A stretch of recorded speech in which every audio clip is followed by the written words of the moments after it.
here we are at Pamela Walsh Gallery, and I am so excited to see this Bay Area Figurative exhibit. It's been up for 3 weeks, and I'm just getting here now. And thank you, Pamela, for putting this on. Thank you for coming. I really appreciate it. It's been a labor of love putting together this exhibition called Concentric Circles, Tracing the Radiance of Bay Area Figuration, and to have artists come in and really get inspiration from these heroes of art is really fulfilling for me. Well, I'm an artist, but probably as much an art super fan. And Nathan Oliveira is one of my artistic idols, and we're standing in front of this incredible epic piece. Is it called Twins? It's called Twins.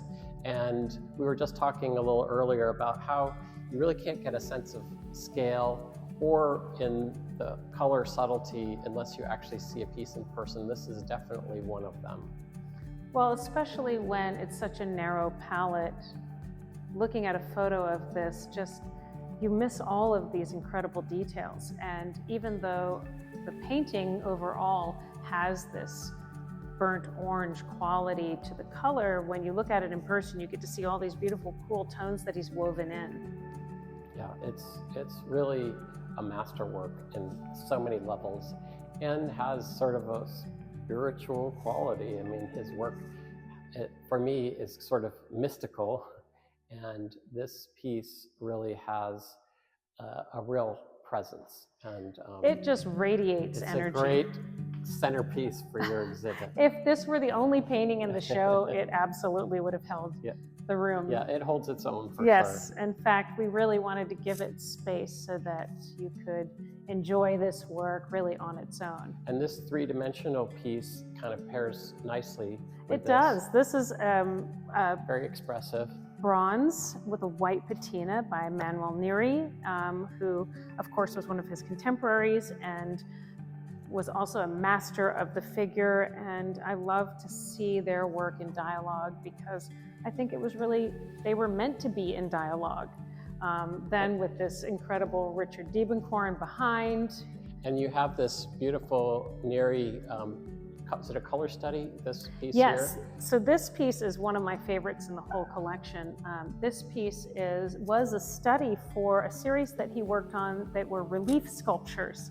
And if you get close to the piece of paper, you can see that he has cut out the area where the wall of the relief will be. And then the figure in his relief sculptures was always either attached to the wall or emerging from the wall. It is one of the masterpieces of the show, if not the masterpiece of the show. It's a 1961 oil on canvas by Paul Warner. And we were talking earlier about this piece and the immediacy of these loose, thick brush strokes that, make you feel like you might have stepped away. He might have stepped away from the canvas just like 5 minutes ago, and there's that freshness, which I think is such a tribute to an artist to keep that life in a piece that lives on beyond the artist himself. Absolutely. And, this is very much in the language of the Bay Area figurative artist. It's very Diebenkorny. Yeah, That's an art historical term. Diebenkorny. It has, the architecture of the landscape that you would see in a Diebenkorn painting that we are all so familiar with. Paul Warner went on in his career very successfully and became more realistic. His forms, his style became more rigid, tighter, more realistic, and this is really an amazing time period for him where he was very experimental and loose with his brush stroke. I love the areas where he allowed the paint to almost drip off the canvas. It just has this beauty and looseness, painterly quality that you saw in that time period. We were on the phone a couple of weeks ago and you said, "Andrew, get over here. You have to see this painting. I really want you to see this painting." I want you to take this palette away with your memory and think about this area. And if you would be able to do something inspirational. Well, I think already it inspires me. I've been I kind of go back and forth by using the palette knife and then thick brush strokes. And so this piece here, where he's really blobbed on the paint, which is also an art historical term, the blobbing on paint. Blobbed on. Is inspiring to me because I've been painting very thickly lately, but not this thickly. And it has a sculptural aspect, and what you were saying that Sandy Ostrow said there's a sort Yes, of Sandy Ostrow, who is a painter who I deeply admire, talks about a gratuitous shadow. Yeah, and that I when love that. the paint is so thick on the surface of the canvas that the light coming down creates a shadow, you kind of get a free color. Yeah, and it plays with light in a different way that a thinly painted piece would. So can we sneak down this alley here just to switch gears a little bit? Elmer Bischoff. This Elmer Bischoff is incredible. It really is. 1963, we have a Theophilus Brown, Nathan Oliveira, Frank Lobdell, and Richard Diebenkorn, all working in this style. And it was a style that was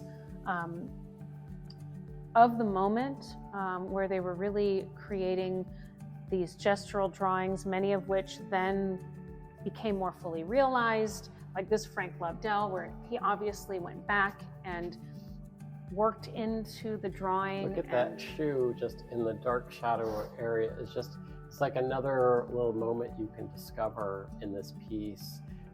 I notice the composition is so strong in this, and you don't even realize it until you look at the structure, the intention of the angularity leading your eye from here and up to the head, and there's a little reflection in the mirror.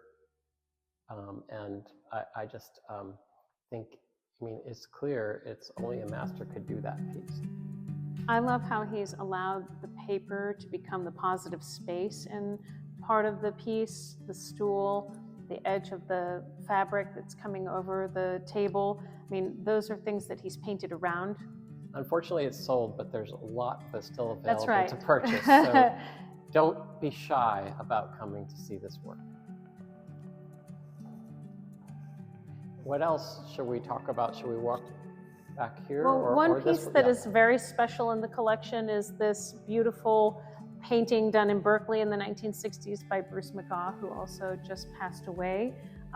We were sadly not able to honor Bruce during his lifetime. He passed away 2 months ago, but his family was kind enough to allow some amazing works by him in the exhibition, and this one, which is done in Berkeley in the 1960s, really captures a particular feeling in a moment, a light of Northern California, which I would think you would really respond to. Yeah, this little pop of green, it's almost pop art-esque, it's like this, everything's kind of soft edges and it's colorful but has neutrals, and then that's just a really saturated spot. And there's no flat, need, geometric. A lot of artists feel like they have to match that style throughout a painting. Like if it's hard edge here, then everything else has to be hard edge or whatever. But this is a very bold statement here that it kind of plays off the soft and gestural. Let's see, shall we talk about the Raimonds Staprans up front? Absolutely. Raimonds Staprans was not really, he wasn't considered a Bay Area figurative artist, but he was absolutely amongst the group. He is still alive, and but he was here during that time period. He dialogued with all of these artists. He is certainly well known as a Northern California artist who had an amazing presence at that time. And this is an amazing piece by him from 1975 called Sunset 2. I feel like I should have known this name in art history. I think my art history teachers would be really upset with me if I didn't. But now that I'm aware of his work through your exhibit, I'm excited to dive in at all of this other body of work, because I can tell just from this one piece that it is a classic piece of, and often what I try to do is kind of ride that fine line between abstraction and representation, because I'm kind of drawn to both. I'm kind of heading a little bit more abstracted for my style, but I like to draw some representation and then just kind of end. And we are very fortunate to have 3 Wayne Thiebauds in the exhibition. This is an original ink on paper, which is such a pleasure to have, especially while his show at the Legion of Honor is going on. And then I have 2 I actually prints thought it was as well. a print, so now that I'm up close, I can see that it's an original, which makes it that much more special. You know, it's got that very clean, crisp graphic quality that you would see in a work that was a print, and yet it's a wash on paper. So it then makes you think about how precise he had to be to get it just right. And if you look at the candy in the jar, just the attention to detail and the way he was able to give us that 3-dimensionality is so playful and fun. It is really a lot of fun, and he's absolutely one of my favorites, so I'm very inspired. I love this area right here where he gives us a little bit of the shadow, but the shadow of a glass vessel. So there is this sort of looseness to the shadow that I think works perfectly. Like sort of a luminosity to it too. Yeah, so it's nice to be able to tie in one more of the major Northern California artists of this time period. And you know, he taught at Davis for many, many years, along with some of these other artists. So there is always this dialoguing between these artists, and not only as they were working together, but all the students who have come out of these programs and gone on to become important artists. They have maybe great artists. Exactly. It's a maybe we ripple could just effect. end on Sir Roland here. Yes. And then but you could pan around afterwards this exhibit, but it's really incredible. Yeah, these are 2 paintings by Roland Peterson, who is also one of the artists still alive in the exhibition, one of only 2 of the artists still living. He also was teaching at Davis. I didn't realize not that. A Bay Area figurative artist, but somebody who was definitely of the time period. This is a 1960s gouache, which is, I mean, it has a little bit of a Davis look to it. Yeah, you have these next to each other because you can see structurally that it's the same artist, but this is so much looser and effusive, and this is effusive in the color, but this is effusive in the mark making.